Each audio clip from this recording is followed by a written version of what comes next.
Palakkad പട്ടാമ്പിയിൽ CPI പ്രവർത്തകരും CPI വിമതരായ save CPI പ്രവർത്തകരും തമ്മിൽ സംഘർഷമുണ്ടായിരുന്നു.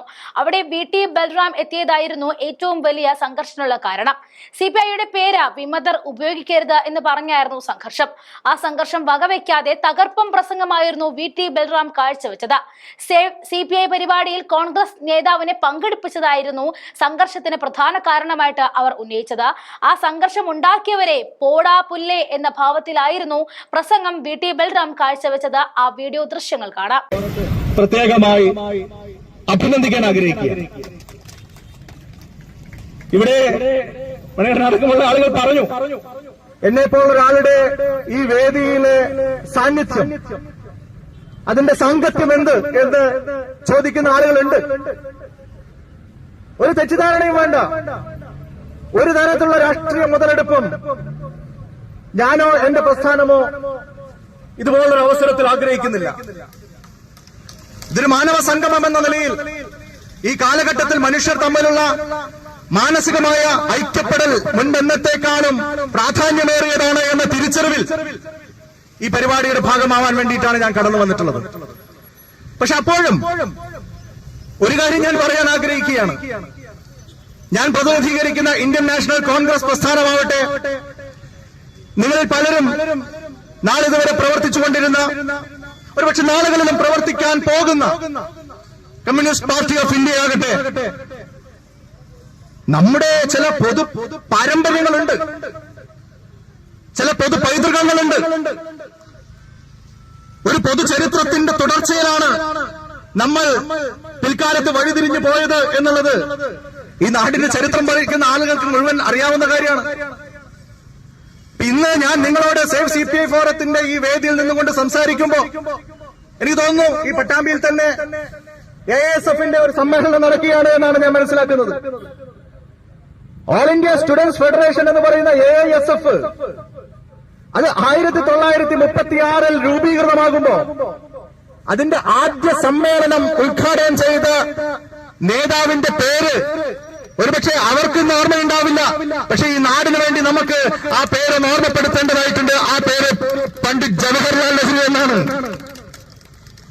മുഹമ്മദ് അലി ജിന്നയായിരുന്നു അന്ന് ആ സമ്മേളനത്തിന്റെ അധ്യക്ഷൻ. അപ്പൊ ജവഹർലാൽ നെഹ്റു ഉദ്ഘാടനം ചെയ്ത സംഘടനയാണ് ഈ AISF എന്ന് എന്റെ ഇവിടുത്തെ സാന്നിധ്യത്തെ വിമർശിക്കുന്ന ആളുകൾക്ക് ഒന്ന് മനസ്സിലാക്കിയാൽ നല്ലത് എന്ന് മാത്രമേ ഞാൻ സൂചിപ്പിക്കാൻ ആഗ്രഹിക്കുന്നുള്ളൂ. ശരിയാണ്, എന്റെ രാഷ്ട്രീയ കാഴ്ചപ്പാടുകൾ പൂർണ്ണമായി നിങ്ങൾക്ക് ഉൾക്കൊള്ളാൻ സാധിക്കുന്ന ഒന്നാണ് എന്ന് ഞാൻ കരുതുന്നില്ല. പക്ഷെ അതുതന്നെയാണ് ജനാധിപത്യത്തിന്റെ സൗന്ദര്യം, ബ്യൂട്ടി ഓഫ് ഡെമോക്രസി എന്ന് നമ്മൾ പറയാറില്ലേ. അങ്ങനെ രാഷ്ട്രീയ കാഴ്ചപ്പാടുകൾ വ്യത്യസ്തമാകുമ്പോഴും, വ്യത്യസ്ത മതങ്ങൾ വെച്ചു പുലർത്തുമ്പോഴും, വ്യത്യസ്ത ഭാഷകൾ സംസാരിക്കുമ്പോഴും, വ്യത്യസ്ത ആചാര അനുഷ്ഠാനങ്ങളുടെ ഭാഗമായി മുന്നോട്ട് പോകുമ്പോഴും നമുക്കൊക്കെ ഇന്ത്യക്കാർ എന്ന നിലയിൽ, മനുഷ്യർ എന്ന നിലയിൽ ഇതുപോലെ ചില വേദികൾ ഒരുമിച്ച് പങ്കിടാൻ സാധിക്കും. ചില കാര്യങ്ങൾ ഒരുപോലെ ചിന്തിക്കാൻ സാധിക്കും. ചില പ്രതിസന്ധി ഘട്ടങ്ങളിൽ ഒരുമിച്ച് കൈകോർത്ത് പിടിച്ച് നിൽക്കാൻ സാധിക്കും എന്നത് തന്നെയാണ് ഈ സംഗമവേദി ഓർമ്മപ്പെടുത്തുന്നത്. അതുകൊണ്ട് ഞാൻ നിങ്ങൾക്ക് എല്ലാ നിലയ്ക്കുമുള്ള അഭിവാദ്യങ്ങൾ ഒരിക്കൽ കൂടി അറിയിക്കാൻ ആഗ്രഹിക്കുകയാണ്. നിങ്ങൾ നടത്തുന്ന പോരാട്ടം അത് സംഘടനയ്ക്കകത്തായാലും ശരി, പൊതുസമൂഹത്തിലായാലും ശരി, അത് നേരിന്റെ പോരാട്ടമായിട്ടാണ് ഞാൻ നോക്കിക്കാണുന്നത്.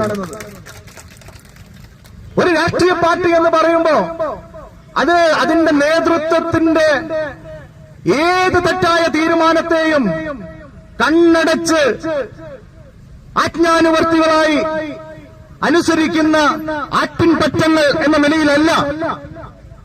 നമ്മൾ ഓരോരുത്തരും അഭിപ്രായമുള്ളവരാണ്, കാഴ്ചപ്പാടുകളുള്ളവരാണ്, കാര്യങ്ങളെ കൃത്യമായി മനസ്സിലാക്കാൻ കഴിയുന്നവരാണ്. ആ നമ്മുടെ സാമാന്യ ബുദ്ധിയെ പോലും ചോദ്യം ചെയ്തുകൊണ്ട് അങ്ങേയറ്റം നീതിരഹിതമായി, പ്രത്യക്ഷത്തിൽ തന്നെ അനീതിയുടെ പക്ഷം ചേർന്നുകൊണ്ട് ഏതെങ്കിലും സംഘടനയുടെ നേതൃത്വങ്ങൾ മുന്നോട്ട് പോകുമ്പോൾ ആ സംഘടനയ്ക്കകത്ത് തന്നെയാണ് ആദ്യത്തെ തിരുത്തൽ ശബ്ദങ്ങൾ ഉയരേണ്ടത് എന്നുള്ളത് തന്നെയാണ് നമ്മൾ കാണുന്നത്. ആ ശബ്ദമുയർത്താൻ നിങ്ങൾക്ക് മണികണ്ഠനടക്കമുള്ള ആളുകൾക്ക് സാധിക്കുന്നുവെങ്കിൽ അത് ഒരു വലിയ പ്രസ്ഥാനത്തെ രക്ഷിക്കാനുള്ള നിങ്ങളുടെ ഈ പ്ലാറ്റ്ഫോമിന് നിങ്ങൾ നൽകിയ പേരിനെ അന്വർത്ഥമാക്കുന്ന തരത്തിൽ ആർജവത്തോടുകൂടി ആ വിമർശനങ്ങളെ അഭിമുഖീകരിക്കാൻ, അതിനെ അഭിസംബോധന ചെയ്യാൻ നിങ്ങൾക്ക് കഴിയേണ്ടതായിട്ടുണ്ട് എന്നുള്ളതാണ് എനിക്ക് അവരോട് വിനയ പുരസ്സരം ഓർമ്മപ്പെടുത്താനുള്ളത്. ഏതായാലും ഇന്നല്ലെങ്കിൽ നാളെ അവർക്ക് ഈ ശരിയെ തിരിച്ചറിയേണ്ടതായിട്ട് വരുമെന്നും ഈ ശരിയുടെ പക്ഷത്തേക്ക് കൂടുതൽ കൂടുതൽ ആളുകൾക്ക് കടന്നു വരേണ്ടതായിട്ട് വരുമെന്നും ഇന്ന് ചില നിർണായകമായ പദവികളിൽ പൊതുസമൂഹം ഉറ്റുനോക്കുന്ന പദവികളിൽ ഇരിക്കുന്നത് കൊണ്ട് മാത്രം ഈ വേദിയിലേക്ക് കടന്നു വരാൻ കഴിയാതെ പോയ നമ്മുടെ സഹപ്രവർത്തകരും സുഹൃത്തുക്കളും എന്റെ സഹോദരന്മാരുമൊക്കെ നാളുകളിൽ കുറച്ചുകൂടി ആർജവത്തോടു കൂടിയുള്ള നിലപാട് സ്വീകരിക്കാൻ തയ്യാറാകണമെന്നുള്ളതാണ് ഞാൻ പ്രതീക്ഷിക്കുന്നത്, ആഗ്രഹിക്കുന്നത്, അഭ്യർത്ഥിക്കുന്നത്. അത്രയും പറഞ്ഞു നിർത്തുകയാണ്. കാരണം അഭിപ്രായ വ്യത്യാസം, അതിന്റെ അടിസ്ഥാനത്തിലുള്ള നിലപാട് മാറ്റം, അത് രാഷ്ട്രീയത്തിൽ നേരിന്റെ പക്ഷത്ത് നിന്നുകൊണ്ടാണെങ്കിൽ സ്വാഗതം ചെയ്യപ്പെടേണ്ടതാണ്. ഇപ്പൊ ഞാൻ ഓർക്കുന്നു, കഴിഞ്ഞ തവണ ഞാൻ തൃത്താലയിൽ മത്സരിക്കുമ്പോ അവിടെ തൃത്താലയിൽ എനിക്ക് എതിരായി പ്രചരണത്തിന് വന്ന ഒരു ദേശീയ യുവ നേതാവ് ഉണ്ടായിരുന്നു. ഈ പട്ടാമ്പിയിൽ അദ്ദേഹം കഴിഞ്ഞ തവണയും വന്നു, അതിന് മുമ്പിലത്തെ തവണയും വന്നു എന്നാണ് ഞാൻ മനസ്സിലാക്കുന്നത്. ആ കനയ്യകുമാർ എന്ന് പറയുന്ന യുവ നേതാവ് ഇന്ന് ഞാൻ നിങ്ങൾക്ക് പരിചയപ്പെടുത്താൻ ആഗ്രഹിക്കുകയാണ്. അഖിലേന്ത്യാ കോൺഗ്രസ് കമ്മിറ്റിയുടെ വർക്കിംഗ് കമ്മിറ്റിയിലെ പ്രത്യേക ക്ഷണിതാവായി ഞങ്ങളുടെ സഹപ്രവർത്തകനാണ്. കനയ്യകുമാറിന് മാറാമെങ്കിൽ അദ്ദേഹത്തിന്റെ സുഹൃത്തുക്കൾക്കൊക്കെ ശരിയായ നിലപാടെടുക്കാൻ ഇനിയും മടിച്ചു നിൽക്കേണ്ട കാര്യമില്ല എന്നാണ് എനിക്ക് വിനയ പുരസ്സരം ഓർമ്മപ്പെടുത്താനുള്ളത്. കാരണം ദേശീയ തലത്തിൽ കോൺഗ്രസ് ആണ് ഭാവി. ആ രാഷ്ട്രീയത്തെ തിരിച്ചറിയാൻ സാധിക്കണം. ആ രാഷ്ട്രീയത്തെ വളരെ കൃത്യമായി നേരത്തെ തന്നെ തിരിച്ചറിഞ്ഞിട്ടുള്ള പാർട്ടിയാണ് കമ്മ്യൂണിസ്റ്റ് പാർട്ടി ഓഫ് ഇന്ത്യ. CPM-ന് എല്ലാ കാലത്തും അന്ധമായ കോൺഗ്രസ് വിരോധമാണ്. പക്ഷെ CPI എന്ന് പറയുന്ന പാർട്ടി അത് ദേശീയ തലത്തിലായാലും സംസ്ഥാന തലത്തിലായാലും പ്രാദേശിക തലത്തിലായാലും കുറെ കൂടി മനുഷ്യപ്പറ്റുള്ളവരാണ്. കുറെ കൂടി മാന്യമായ രീതിയിൽ രാഷ്ട്രീയ ഇടപെടലുകൾ നടത്തുന്ന ആളുകളാണ്. ഞാൻ ഓർക്കുകയാണ്, ഞാൻ MLA ആയി തൃത്താലയിൽ വന്ന ആദ്യ അവസരത്തിൽ 2012 ഞാൻ അവിടെ പൈതൃകോത്സവം എന്ന് പറയുന്ന ഒരു വലിയ പരിപാടി സംഘടിപ്പിച്ചിരുന്നു.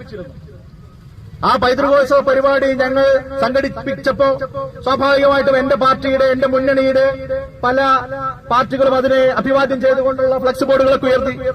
പക്ഷെ ഞാൻ ഇന്നും ഓർക്കുന്നത്, അക്കൂട്ടത്തിൽ ഒരു ഫ്ലക്സ് ബോർഡ്, അതിലെ വാചകങ്ങൾ ഇന്നും എന്റെ മനസ്സിൽ, ഹൃദയത്തിൽ സ്പർശിക്കുന്ന തരത്തിൽ ബാക്കിയുണ്ട്.